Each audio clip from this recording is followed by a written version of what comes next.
What is MU MIMO? MU MIMO is multi user माइमो।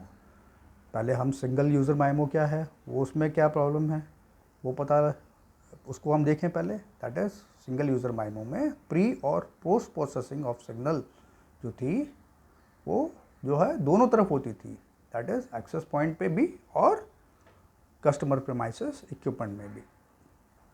Single user माइमो जो है system, जो line of site environment में या scenario में काफ़ी पुअर परफॉर्मेंस होती थी इनकी, ठीक है, इनकी वर्किंग जो है काफ़ी पुअर होती थी। इसके लिए हमें स्कैटरिंग रिच एनवायरनमेंट की ज़रूरत होती थी। स्कैटरिंग जो कि हम, इससे क्या होता है, सिग्नल जो है उसको रिफ्लेक्ट किया जाए, स्कैटर किया जाए या डिफ्रैक्ट किया जाए फ्रॉम सराउंडिंग्स, जिससे कि सिग्नल जो है डिफरेंट एंटेनास जो हैं उन पे जो है अलग अलग पहुँचे, सेम ना हो, डिफरेंट एंटेनास पे स्कैटर्ड होके naturally there will be lot of differences in the signal. Okay, MU MIMO में प्री एंड पोस्ट प्रोसेसिंग जो होती है वो खाली एक्सेस पॉइंट पे ही होती है, ठीक है, CPE पे ये प्रोसेसिंग नहीं होती है, एंड वहाँ से फिर वो मल्टीपल इंडिपेंडेंट CPEs के साथ में एक साथ कम्युनिकेट करता है। दो मेजर डिफरेंस हैं सिंगल यूज़र माइमो में और मल्टी यूज़र माइमो में एट सिस्टम लेवल पे। Okay, first that is channel state information या sounding. Okay, channel state information या साउंडिंग। लिंक इस्टेब्लिश होने से पहले ये पता लगाना ज़रूरी है कि प्रोपोगेशन चैनल किस तरीके का है, ठीक है, और कैसा दिखता है वो। तो उसके लिए क्या करता है, एक्सेस पॉइंट एक टेस्ट डाटा को भेजता है टू CPE उसको कैलकुलेट करता है, कैलकुलेट करने के बाद वो वापस चैनल रिस्पॉन्स, चैनल का जो रिस्पॉन्स है उसको वापस AP पे भेजता है। और ये चैनल रिस्पॉन्स जो है प्री डिटरमाइंड होता है, ठीक है।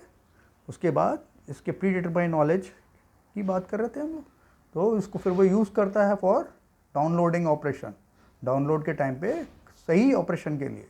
ओके, सेकेंड डिफरेंस क्या है, CPEs को भी सिंक्रोनाइज होना ज़रूरी है फॉर करेक्ट अपलोड। यहाँ पे पहले हम डाउनलोड की बात कर रहे थे, अब हम अपलोड की बात कर रहे थे। ओके, सिंक्रोनाइज होना ज़रूरी है। ड्यूरिंग अपलोड क्या करता है, signal from all client station जो है सारे के सारे क्लाइंट स्टेशन से वापस AP पे सही की टाइम पे पहुँचने चाहिए। एक ही टाइम पे पहुँचने के लिए कैसे पहुँचेंगे, सारे के सारे क्लाइंट स्टेशन तो अलग अलग लोकेशन पे हैं, ठीक है, तो उसके लिए जो है क्लाइंट स्टेशन को पता लगाना ज़रूरी है कि वो कितना डिले इंट्रोड्यूस करें अपने अंदर, ठीक है, जिससे कि वो सिग्नल सच दैट जो है सिग्नल वापस एक्सेस पॉइंट पे एक साथ पहुंचे वापस। तो क्लाइंट स्टेशन को ही वो डिले जो है अपने अंदर इंट्रोड्यूस करना पड़ेगा। अब जब माइमो जब सेटअप हो जाता है, ठीक है, उसके लिए क्या करते हैं, सिग्नल टू नॉइस रेशियो को इम्प्रूव करने के लिए, बढ़ाने के लिए क्या करेंगे, दैट इज एंटेना एरेस का यूज़ करेंगे, ठीक है।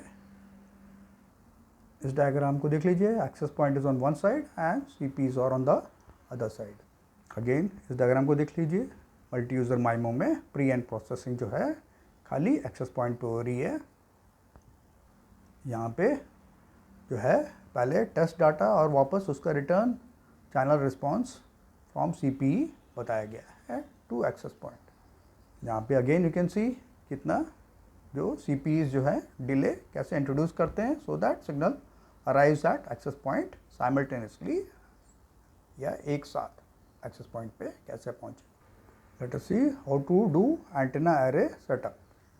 अगर हमारे पास क्लाइंट स्टेशंस काफ़ी सारे हैं तो उसके लिए हर एक क्लाइंट स्टेशन के लिए एक्सेस पॉइंट को डिफरेंट डाटा स्ट्रीम्स, हर एक के पास अलग अलग इन्फॉर्मेशन जानी है, ठीक है, तो इंडिपेंडेंट डाटा स्ट्रीम्स के ऊपर एक्सेस पॉइंट को काम करना पड़ेगा, that is depending on number of client stations. तो इसके लिए फॉर ईच डाटा स्ट्रीम, हर एक डाटा स्ट्रीम जो है क्लाइंट स्टेशन पे पहुंचनी चाहिए।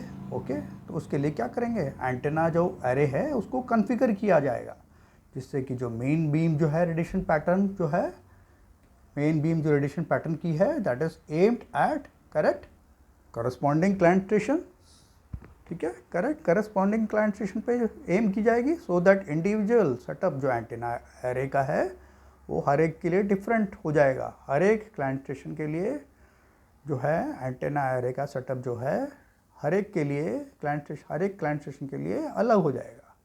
अब जो एंटेना एरे का सेटअप जब हो जाएगा उसके बाद में इसको पता चलने के बाद जो फाइनल रेडिएशन पैटर्न जो होगा वो सम होगा, एडिशन, ठीक है, इंडिविजुअल पैटर्न के को ऐड करने के बाद जो सम होगा that will be the final radiation pattern. But क्या है, because there is a limit कि कितने सारे क्लाइंट स्टेशन जो एक साथ सर्व किए जाएं, ओके, हर एक देयर इज़ अ लिमिट, ठीक है। तो मिनिमम बीम का जो विड्थ साइज जो है लिमिट करता है कि सीपीज जो एक साथ सर्व किए जाए उनको कितना पास में हैं, कितने पास में रखा जाए, हाउ हैं, और कितने पास में जो सीपीज रखे हुए हैं उनको किस तरीके से मिनिमम विड्थ साइज उसके लिए कितना होना ज़रूरी है, ठीक है। तो मिनिमम विड्थ साइज जो है ये लिमिट करता है कि जो पास जो रखे गए सीपीज जो हैं उनको कैसे सर्व किया जाए, तो वो कितने पास होने चाहिए, how close the serve CPEs can be, कितने क्लोज हो सकते हैं वो, ठीक है। हाँ, बिट साइज तो आपका चेंज नहीं हो रहा ना, तो वो सीपीज कितने क्लोज हो सकते हैं एक दूसरे के। अगर वो सीपी स्टेशन जो हैं, स्टेशन बोलो या सीपी, अगर वो पास में नहीं है, पास में हैं तो वो सारे के सारे एक ही बीम से कवर हो जाएंगे, ठीक है। Therefore can not be separated from each other in logical sense. तो जो है वो अलग अलग कैसे हुए, ओके, हर एक को अलग अलग बीम कैसे पहुंची, अलग अलग डाटा कैसे पहुंचा, ठीक है। तो हर एक उसके लिए क्लाइंट स्टेशन पे अलग अलग बीम नहीं पहुंची नहीं, तो ये करने के लिए क्या ज़रूरी है, हाँ? तो बीम विड्थ को जो है हर एक उसमें क्लाइंट स्टेशन पे अलग अलग तरीके से पहुँचे, अलग अलग बीम पहुँचे, उसके लिए हमें बीम को श्रिंक करना पड़ेगा। एक बीम अगर जाएगी क्लाइंट स्टेशन पे तो there will be possibility of mixing, okay. तो उसके लिए हमें क्या करते हैं, बीम विड्थ को श्रिंक करते हैं, ठीक है, उसको और ज़्यादा श्रिंक करते हैं। तो उसके लिए क्या करेंगे, इंक्रीजिंग द एंटेना एरे को और इंक्रीज़ करेंगे, ठीक है, साइज ऑफ एंटेना एरे को इंक्रीज़ किया। What is CP grouping scheme, ठीक है। इसमें दो तरीके हैं, वो डिटरमाइन करते हैं कि कौन कौन से सीपीज़ को किस तरीके से ग्रुप किया जाए और एक साथ उनको सर्व किया जाए। इसके लिए हम पहले क्या करेंगे, मैक्सिमम अचीवेबल एसएनआर का पता लगाएंगे among all the client station. सारे क्लाइंट स्टेशन के बीच में मैक्सिमम अचीवेबल एसएनआर का पहले पता लगाया जाएगा और उसके बाद उनको चुना जाएगा जिसमें that have the maximum best available SNR जो है, जहाँ पे बेस्ट अवेलेबल एसएनआर है, ठीक है, उनको चुना जाए। दूसरा तरीका है इसका एकदम ही विपरीत। इसमें क्या करते हैं डायरेक्शन पता लगाते हैं to which nulls can be steered, nulls को, ठीक है, स्टीयर करके to aim them at the CPEs, okay, all right.